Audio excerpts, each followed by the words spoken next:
ബാബരി മസ്ജിദ് പൊളിച്ചപ്പോൾ നമ്മുടെ ഇജ്ജത്ത് പോയില്ലേ? പോയിട്ടില്ല,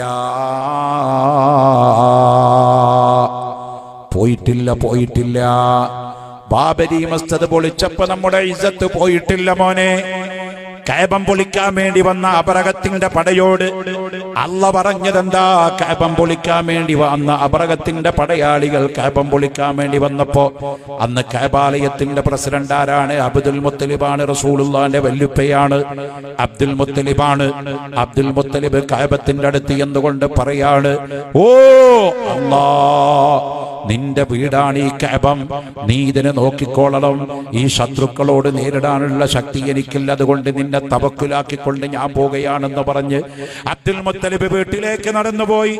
അബ്രഹത്തിന്റെ ആനപ്പട വന്നിട്ട് കഅബം പൊളിക്കാൻ വേണ്ടി വന്നപ്പോ അല്ല ചെയ്തതെന്താണ്? പരിശുദ്ധ ഖുർആൻ പറയുന്നു, അലം തറ കൈഫ ഫഅല റബ്ബുക ബി അസ്ഹാബിൽ ഫീൽ അലം യജ്അൽ കൈദഹും ഫീ തദ്ലീൽ വഅർസല അലൈഹിം തൈറൻ അബാബീൽ തർമീഹിം ബിഹിജാറത്തിൻ മിൻ സിജ്ജീൽ ഫജഅലഹും കഅസ്ഫിൻ മഅകൂൽ.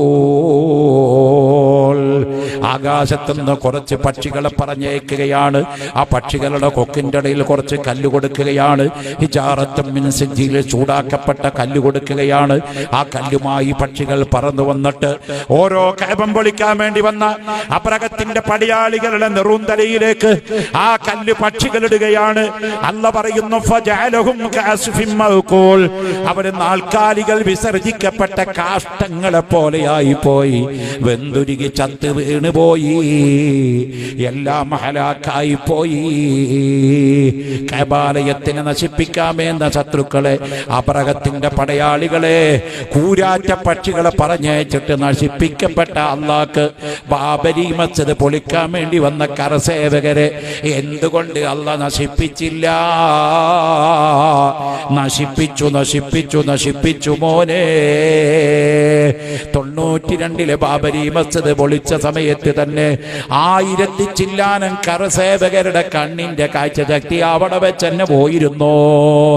രാം മനോഹർ രോഗി ആശുപത്രിയിൽ കൊണ്ടുപോയിട്ട് അവര് കണ്ണ് പരിശോധിച്ചപ്പോ പറഞ്ഞത് ഇനി കണ്ണിന്റെ കാഴ്ച തിരിച്ചു കിട്ടൂല എന്നാണ്.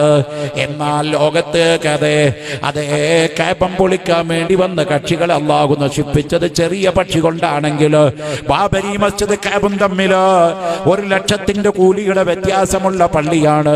നിങ്ങളുടെ കന്യാന പള്ളിയിൽ 1,00,000 റക്അത്ത് നിസ്കരിക്കുന്നത് മസ്ജിദുൽ ഹറമിൽ നിങ്ങൾ ചെന്നാൽ ഒരൊറ്റ റക്അത്തിന്റെ പ്രതിഫലം മതിയല്ലോ. മസ്ജിദുൽ ഹറമിലെ ഒരു റക്അത്തിന് നമ്മുടെ പള്ളിയിൽ 1000 റക്അത്ത്, 1,00,000 റക്അത്ത് നിസ്കരിക്കുന്ന പ്രതിഫലമുണ്ടല്ലോ. അഷ്റഫുൽ ഖൽഖ് സല്ലല്ലാഹു അലൈഹി വസല്ലം തങ്ങൾ പഠിപ്പിക്കുകയാണ്, പരിശുദ്ധ ഖുർആൻ പഠിപ്പിക്കുകയാണ്.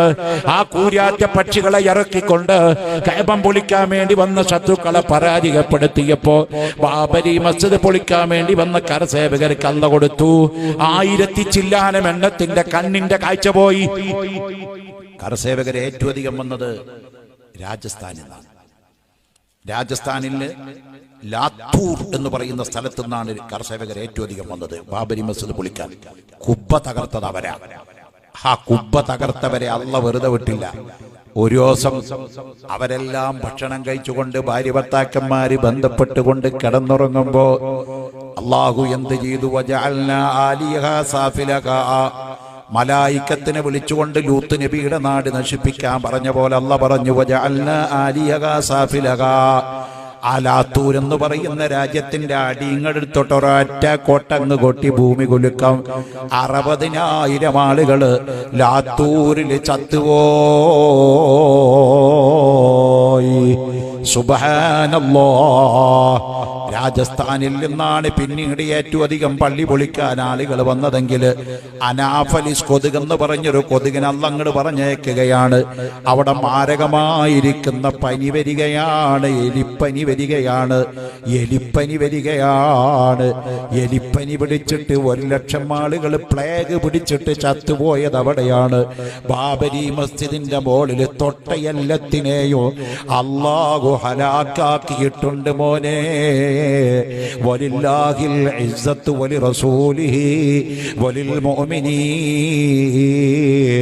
അഭിമാനം അല്ലാഹുവിനാണ്, അഭിമാനം അല്ലാഹുവിന്റെ റസൂലിനാണ്, അഭിമാനം സത്യവിശ്വാസികൾക്കാണ്. നാം നമ്മുടെ മതത്തിൽ അടിയുറച്ചു നിൽക്കാൻ നമ്മൾ തയ്യാറാവണോ? നാം നമ്മുടെ വിശ്വാസ മൂല്യങ്ങളെ സംരക്ഷിക്കാൻ തയ്യാറാവണോ? അള്ളാഹുവിന്റെ ദീനനുസരിച്ച് ജീവിക്കാൻ നമ്മൾ തയ്യാറാവണോ? 5 നേരം നിസ്കാരം ഖളാക്കാതെ കൊണ്ടുപോകാൻ നോക്കണോ? സുന്നത്ത് ധാരാളം നിസ്കരിക്കണോ? ഔലിയാക്കളെ ബഹുമാനിക്കണോ? ആരിമീങ്ങളെ ബഹുമാനിക്കണോ? സാദാത്യങ്ങളെ ബഹുമാനിക്കണോ? ഔറാദുകളെ മുടക്കണ്ട, ഹദ്ദാദ് ചെല്ലാതെ ഉറങ്ങണ്ട, ഔറാദുകൾ മുടക്കണ്ട, ഹദ്ദാദ് ചെല്ലാതെ ഉറങ്ങണ്ട, റസൂലുള്ളാഹിന്റെ സ്വലാത്ത് ചെല്ലാതെ ഒരു ദിവസം ഉറങ്ങാതിരിക്കണ്ട, റസൂലുള്ളാഹിന്റെ സ്വലാത്ത് ചെല്ലാതെ ഒരൊറ്റ മുസ്ലിമോ ഒരു ദിവസം പോലും കണ്ണടക്കുന്നതിന് മുമ്പ് നബി തങ്ങളുടെ പേരിൽ ഒരു 100 സ്വലാത്ത് ചെല്ലാതെ, മിനിമം 1000 സ്വലാത്ത് ചെല്ലാതെ ഒരു മുസ്ലിമും ഉറങ്ങാതിരിക്കോ? എന്നാ ലോകത്ത് നമ്മെ തോൽപ്പിക്കാൻ ഒരാൾക്കും പറ്റൂല. ബറക്കത്ത് അല്ലാഹു എടുത്തു കളഞ്ഞതാ നമ്മുടെ ലോകത്തെ പരാജയം. മുസ്ലിം ലോകത്തിൽ നിന്ന് ബറക്കത്ത് നീങ്ങിപ്പോയി. എന്തേ കാരണം? പരസ്പരം തല്ലാണ്. ഖത്തറും കുവൈറ്റും തല്ലാണ്, ഖത്തറും സൗദിയും തല്ലാണ്, ഖത്തറും UAEയും തല്ലാണ്, ലിബിയയും സൗദിയും തല്ലാണ്, ഒമാനും സൗദിയും തല്ലാണ്. സുബ്ഹാനല്ലാഹ്.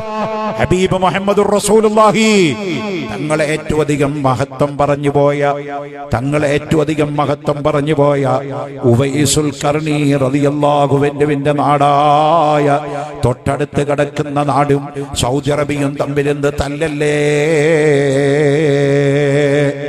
യമൻ എന്ന് പറയുന്ന രാജ്യത്ത് ജനിച്ച ഉവൈസുൽ ഖർനി റളിയല്ലാഹു അൻഹു, നബി തങ്ങളെ ഏറ്റവും അധികം മഹബത്ത് വെച്ച ഉവൈസുൽ ഖർനിയുടെ നാടാണ് യമൻ. റസൂലുള്ളാഹി പറഞ്ഞു, അൽ ഇൽമു ഫിൽ യമൻ, ഇൽമു കിടക്കുന്നത് യമനിലാണ്. ആ യമനും ഇന്ന് മുസ്ലിം ലോകം തമ്മിൽ തർക്കത്തിലാണ്, തല്ലാണ്. മുസ്ലിമീങ്ങൾക്ക് സംഭവിച്ച ഏറ്റവും വലിയ പരാജയം പരസ്പരമല്ല, അടി നിർത്തണം.